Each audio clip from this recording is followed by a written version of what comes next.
Lynn Baldwin Matzel and her husband Tim Matzel, granddaughters Allison Freck, Emily Preciado, and Serge, her husband, grandsons Jansen and Ian West Matzel, his niece Leslie Baldwin and her husband Ken Eng, and numerous other friends and relatives. I'd like to share some personal moments that I had with Roger from the time that I've gotten to know him.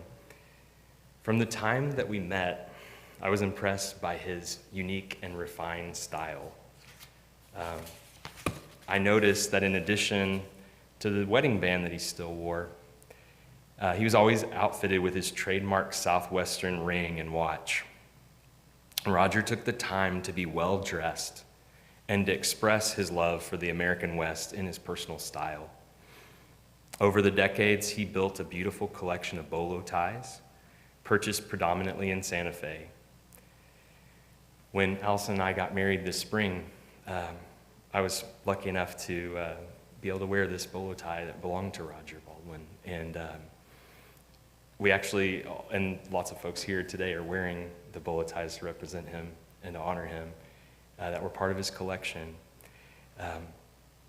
But we decided to include that on our special day as a way to have a part of him there with us. I wore this beautiful piece. It was created by the renowned Zuni artist FEC, and it helped me to feel a really deep connection to Roger. All the gentlemen in attendance wore the bolo ties from his collection and provided a unique, special way to incorporate his style and his spirit. And when we returned to our honeymoon, or from our honeymoon, we shared the pictures with Roger, and upon seeing his collection reflected in the photos, he teared up with joy. I also want to say that it was so nice, personally, people would stop us on the street and recognize the maker of this, and it just made me feel so special to be carrying that with me. Something of true value and importance. He loved the outdoors and adventure. I could see it in every travel photo and hear it in every story that he recalled. About over a year ago, Allison and I sat down and talked after we had visited him, and she made a commitment and just said, I want to go visit Pop Pop as much as we can. And so every month or so, we would just hop in the car and drive up from Oklahoma City to Edmond to Touchmark, and we had such special trips together, talking about life and just all of the fun stories that we heard him tell. He would recall his favorite trips, particularly to the national parks that he visited. It was always a common touch point. And Roger loved the outdoors and the freedom of exploration. And his rock collection, which you saw when you entered in today, and maybe took one with you as a piece to remember him by. But it's featured here today, and it's an expression of his love for nature and the great outdoors. Those visits with Roger were so special to both of us. So many fun stories and memories, and so much for us to talk about on the way home. Just life, making memories together, the importance of traveling, and just really soaking in the best things of life. Because we're not guaranteed tomorrow. One of my special memories of Roger B. was Thanksgiving this past year. Touchmark's Thanksgiving meal just fell at a time when Cheryl and Lynn both had other commitments, and I got the special treat of being able to go share a turkey dinner with Pop Pop. And I walked in and sat down with him, and I don't know if he truly understood why I was there, especially by myself, but I definitely know that he recognized me, and he saw that friendly, familiar face that he knew. And at the end of all things, that's really what we need. In life's changes, and people coming and going, and almost a whole century of his lived life, it's really just nice to feel familiarity and sit down and share a meal with someone that cares for you and is by your side. We took a picture together, and that's my little moment that I'll take with me out of all the other memories. We come to honor the life of Roger Baldwin today and his family would like to share words as well. So Cheryl, let me invite you up here to share.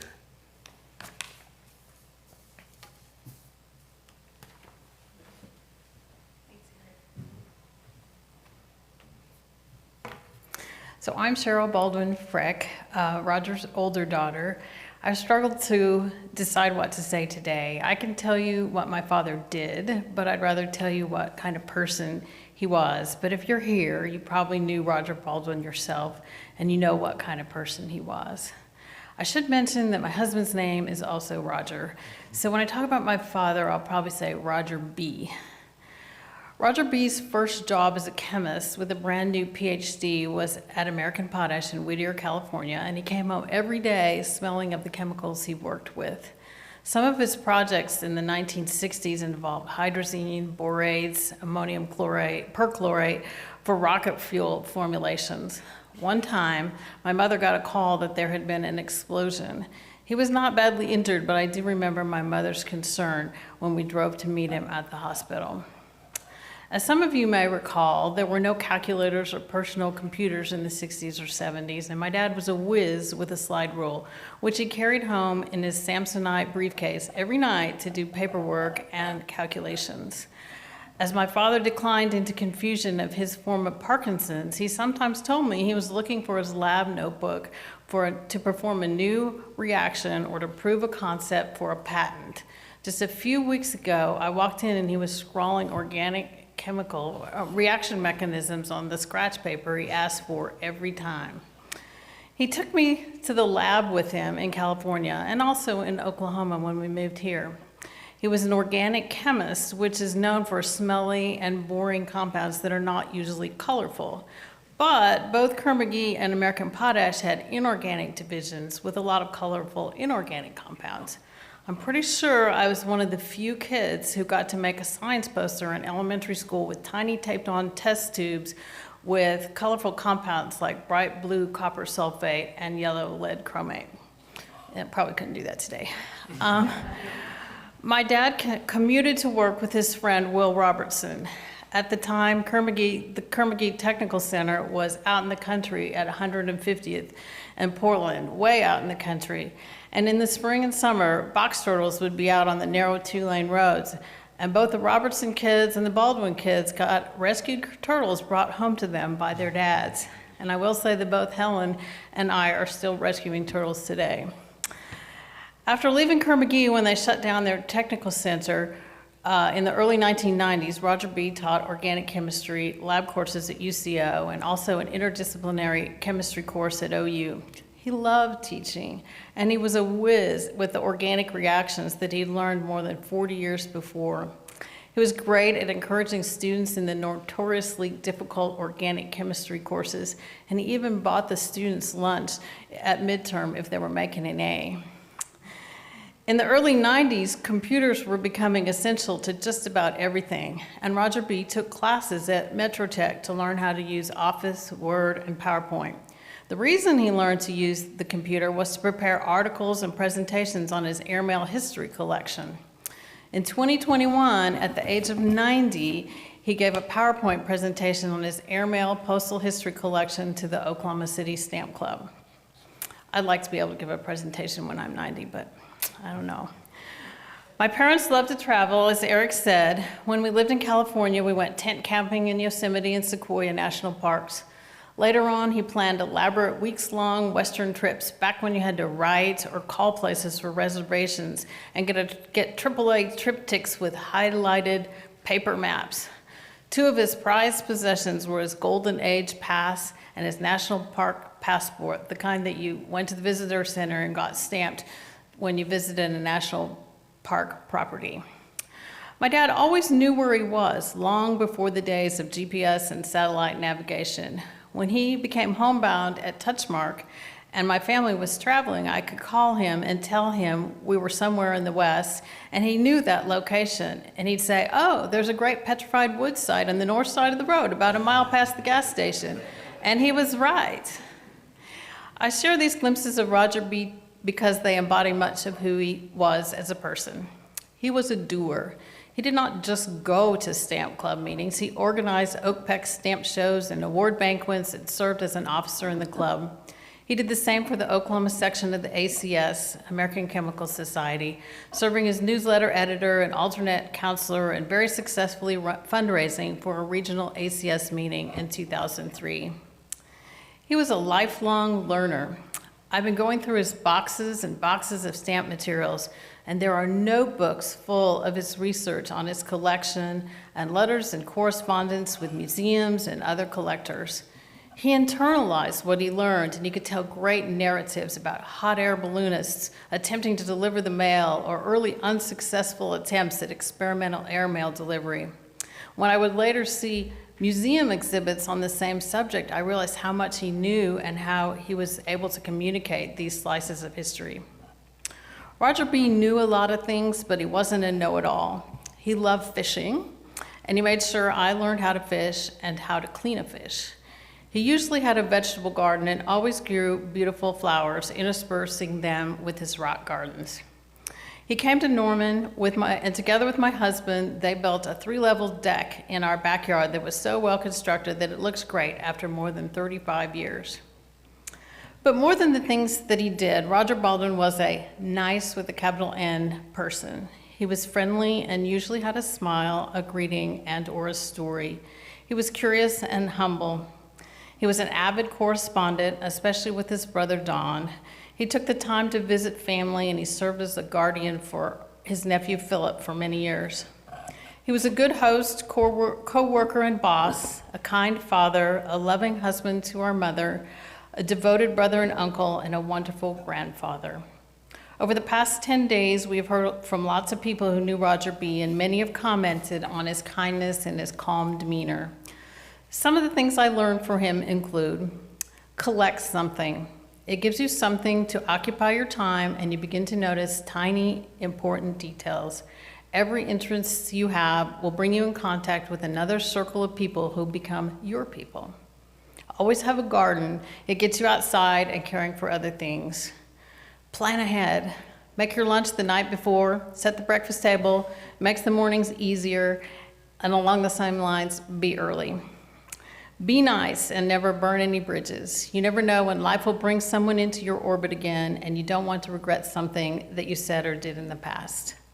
Be a doer. In any organization, there are people who do the work of the group. Be one of those. Be a learner. Do your homework and know as much as you can learn at work or in your organization. Don't make other people question your preparation. One time when I was in college, I was struggling over what classes to select. He told me it didn't matter what you learned. Whatever it was, it would probably come in handy sometime in your life, even if it was just to have a great conversation with somebody on the airplane sitting next to you. Help the turtles cross the road, and always say yes to an adventure. We will sorely miss his presence in our lives, but we know he'll be with us in spirit always. We love you, Dad. Thank you so much, Cheryl. And now we want to hear from Lynn, his other daughter.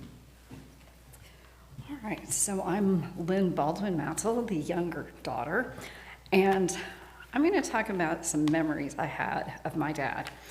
The first memory I had was him carrying me outside during an earthquake when we lived in Whittier, California. But that's just one of countless memories I have of him. I remember one summer when I was on the swim team for a local pool. In every event I swam in, I came in last. And Dad said, "I'm proud of you for trying, but you're not very good." He was right. Sports were never my forte. I remember my dad lending me his SRL camera when I was in 6th grade. I've been a photography aficionado ever since, and Ian is now. I remember when I broke my arm when I was 7, and I broke my ankle at 13. Both times he said, "Oh, they're not broken." And the next morning when we woke up, it was swollen, and we ended up in the ER, and sure enough, they were broken. Same thing happened to Cheryl when she fell off that retaining wall. I remember when he bought me a do-it-yourself programming set back in the early 80s. I didn't do dolls or any of that nonsense. So it basically was connecting wires to nodes to create certain functions. We spent hours putting together those combinations. I remember when I told him I was going to major in journalism at Oklahoma State and not chemistry, as is the family tradition. He was utterly perplexed. Like, really? There are other degrees? He got over it. I also remember when I pledged Kappa Alpha Theta in college, and I think he was the most disappointed in my family since his wife, his sister, and Cheryl were all tri-adults. He got over that too. I remember how he got multiple hernias from hauling out petrified wood from all over the Southwest. The rule was that you had to carry it out if you found it, but occasionally I pitched in. He always claimed those hernias were worth it. I remember how Mom and Dad used to come over and watch the complete schlocky popcorn fest Sharknado films. The popcorn and the photos are unprecedented. I remember coming home from college to discover he bought a new car. Prior to that, all I remember him was driving a puke green 3-on-the-tree Chevy Nova and some sort of silver hatchbacky Turismo thing. His new ride? A cherry red Ford Mustang. And I'm sure he never drove it fast in his entire life. I remember when he finally grew his hair out after having a buzz cut his entire life. He had the most amazing head of hair the rest of his days, and I'm really hoping Ian gets that gene. I remember when we would go four-wheeling out in Moab and try some, well, kind of dicey stuff. He'd always look at me and say, "Don't tell your mother." Oh. I remember the one and only time he told a dirty joke while we were playing poker. I think the entire family had a spit take with that. I also remember the only time we saw him get totally sloshed. We were on a catamaran tour off Maui, and he had one too many rum punches. He was a hoot. Tim, Cheryl, and I hauled him back to his room and had to take everything out of his wallet because it was completely soaked. He claims he has no memory of it, but we have the pictures to prove it. I remember how much my friends loved my dad, especially at wine tasting and parties. I totally loved that, and they loved him. And to be fair, I've collected a fair number of superlative wines because of him. I remember him being the be-all and end-all of Brandy Alexander makers. Tim has attempted, some pretty fruitlessly, to emulate this, but we will persevere. I remember we called mushrooms squishies and black olive squeakies. I remember that he'd never met a stranger, and I remember he told the best vacation stories, no matter how long ago they were. I remember so many things, and while he may be gone, all of these memories remain.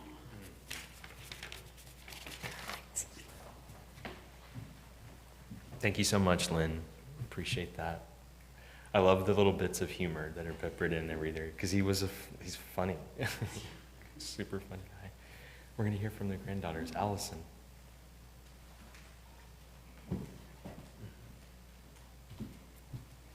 Hi.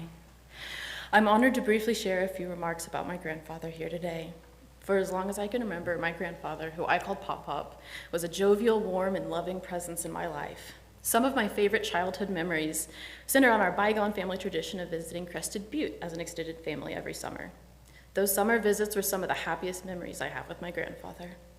I remember the groggy delight I felt as a child when he visited our favorite Crested Butte bakery and returned with sticky buns and bear claws as the sun was rising. I cherish the peaceful afternoons we spent combing the ground for quartz crystals on the mountain, surrounded by dainty wildflowers. I can remember his patience as he tried to instill a love of fishing in me, which didn't take, but I did love the delicious fish dinners we would enjoy back at the condo we'd all stay in together. Pop-Up was the consummate family patriarch. Friends and family alike naturally gravitated to spend time with this man who was gentle in spirit, knowledgeable about a vast array of subjects, curious about the natural world, and always up for a good meal and a glass of wine. My mom asked me to create a few floral arrangements for the service today. When putting together an arrangement, I like to create a story to help guide a vision. Here they are today. And my story here represents some of my favorite memories with Pop-Up. The bright orange roses capture the feeling of watching the sunset and hoping to catch a glimpse of the elusive green flash in Hawaii as we celebrated their 50th wedding anniversary in paradise.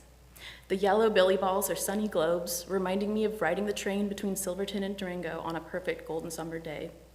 The dusty peach roses remind me of visiting the sand dunes, of experiencing the vastness and beauty in such a remote corner of the world.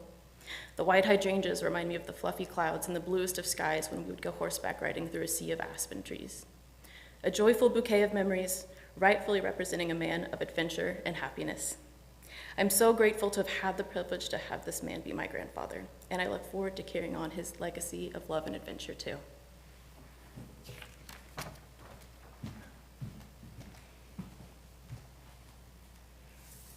Now, Emily. Sorry guys, I'm the crier. I'm Emily Freck-Preciado. I'm one of Roger Baldwin's granddaughters. It feels very strange to refer to him as Roger Baldwin, when to me he's always been Pop-Up. This is my husband Sergio, who's here for moral support. Pop-Up lived a well-read, well-traveled, and well-loved life. He drew on this to be a warm and wise guide to many of us here. When I think of the most joyful snapshots of childhood, Pop-Up is always there. On our travels, wading through the freezing waters of Obi Joyful, carrying me across the great sand dunes when my feet just got too tired, exploring the castles of Scotland, and waiting for the elusive green flash to grace us on the Hawaiian horizon. He's also there for the routine moments too, listening to Hawaii calls on the boombox while eating breakfast cereal that my parents would never buy us, showing me pictures of the lava flows of Kilauea on his computer because he knew just how much I love volcanoes, purchasing and setting up CD-ROM computer games circa 1998 with dial-up internet, which was no small task, so Allison and I could hog his computer all day. In all of these moments, Pop-Up was unconditionally loving, gentle, and patient. Allison and I brought mild to moderate amounts of havoc during our weekend visits, and he always responded kindly by feeding us ice cream sundaes, which he called zebra tails, and also by making us Brandy Alexanders. In hindsight, perhaps the Brandy Alexanders were simply to get us to go to sleep. I associate Pop-Up in our shared family life with two musical entities, C.W. McCall and Jimmy Buffett. I will close with some wise words from Jimmy. Some of it's magic and some of it's tragic, but he had a good life all the way.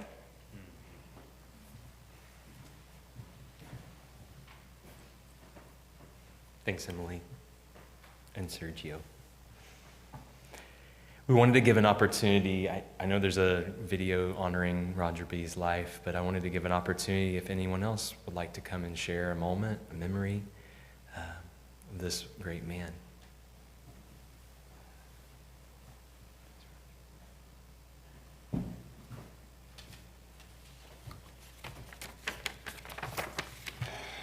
I'm Roger Freck, and can you imagine marrying into this family? I mean, it was a trip. I was actually Roger B. I've got two Rogers running here, and of course Roger says Roger, and I got Roger, or he got Roger B. Just plain old, I was plain old Roger. He had a long and satisfying career with Kerr McGee, and that turned out to be relevant down the road. We did a collaboration together in chemistry, because I was a chemist too, and had a lot of fun. I suspect he collaborated, or he gave a lot more to that collaboration than I was able to, but it was enjoyable. The collecting, the stamp collecting was mentioned, also the rock collecting. First time I walked into their home, I took a look around and said, wow, this is good stuff. You know, this guy's no amateur, and indeed he wasn't. He was well documented with the rocks he had and where they came from and the geochemistry and so on. I mean, sort of a thing that we chemical nerds would do with something pretty. At one point, I enjoyed a casual scientific collaboration because I taught chemistry at OU. He was thoroughly trained, I found out, and I expect that I got a lot more out of that collaboration than he did. He was a straight shooter. He always kept his promises. Simply put, if you're going to have a father-in-law, you can't do better than Roger B.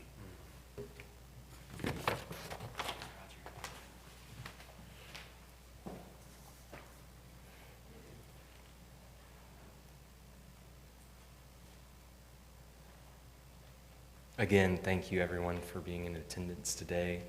These kind words and just lovely memories that we all have and share, and each one of us gets to take a special piece of those with us as we leave today. We'll have this video and song, and I think, is that right? Okay.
top, that's where you find me, oh, somewhere over the rainbow, bluebirds fly, and the dream that you dare to, oh why can't I? Oh, someday I wish upon a star, wake up where the clouds are far behind. Be where trouble melts like a lemon drops, high above the chimney top, that's where you find me, oh, somewhere over the rainbow, way up high. The dream that you dare to, why, oh why can't I?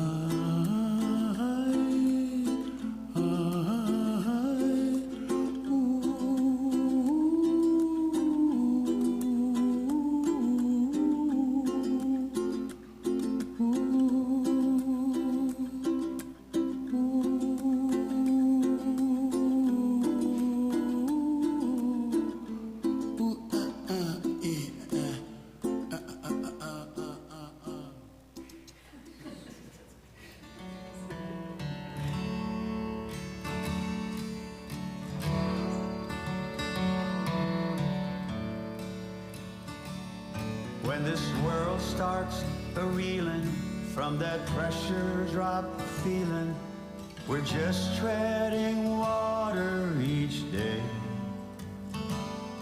There's a way to feel better, be well set to weather the storms till the sun shines again. When your compass is spinning and you're lost on the way, like a leaf in the wind, friend, hear me when I say, bubbles up, they will point you towards home.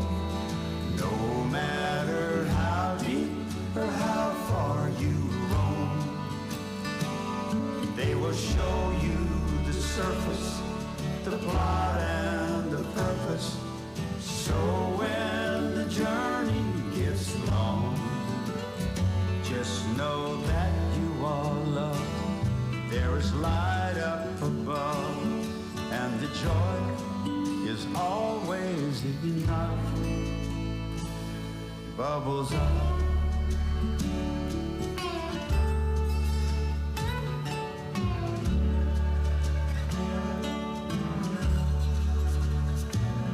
To my friends who are jelly when melancholy knocks, sometimes they let her in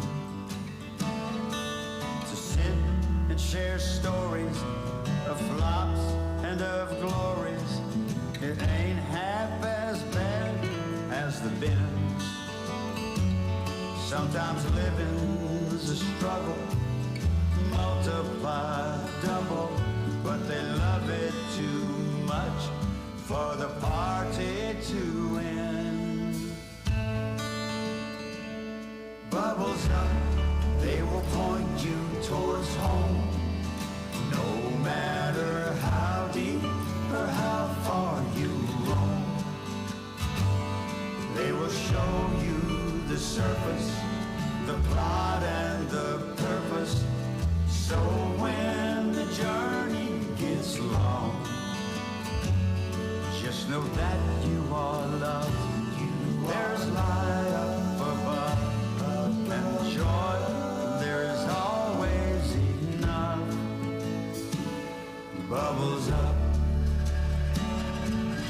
Let's pop a cork to the rough and the right, to the bright blazing days and the sweet starry nights.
Just watching that, I had the thought that, as Roger Baldwin was a professor teaching, I think the lesson for me to take away from today, and I hope for you as well, is to live a life that's well lived.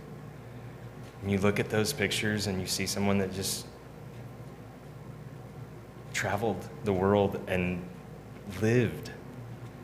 And so as we go from today, from this place, take that lesson with you and live your life. Be true to who you are. Be kind. And I think those are all the things that I think about when I think about Roger Baldwin. He was a treasure to his family, and he instilled a sense of pride in oneself, a spirit of adventure, and a template for what a true gentleman looks like. I feel very honored and proud to have known him, and I feel accountable to uphold the values that he held as I walk through my own adventure. Join me in prayer as we close. Lord God, again, we come to you today. Thank you for this beautiful family and these folks that are in here that knew Roger Baldwin. And